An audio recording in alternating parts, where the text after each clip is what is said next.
как така се получи, че изведнъж започна да рисуваш?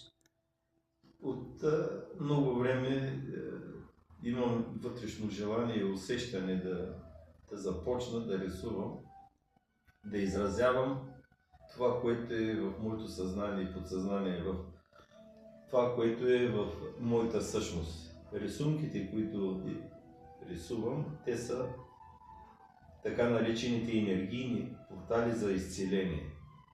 Това са за различни аури, за хора, които разпознават и картината, тя може да им носи изцеление, здраве и благодат. Започването на рисуването започна в един миг, в който с съпругата ми седяхме вкъщи и тя ми каза: ти много неща можеш и си ги правил с химикал, защо не почнеш да ги изразяваш с рисуване? И един ден, преди една седмица, се захванах, купих си бои, картони и започнах да рисувам. Но сега идеята ми е да се купя платна, отливане с маслени бои и да направя нещо, което ми идва отвътре като вдъхновение, да създам една лиричност на истината. Лирика на душата, на сърцето, на разума, на съзнанието и свободната воля, на свободния дух, на здравото тяло, на здравомислещите хора. Понеже каза портали, портали към какво, за какво? Това са портали към друго измерение, където там се получава изцелението.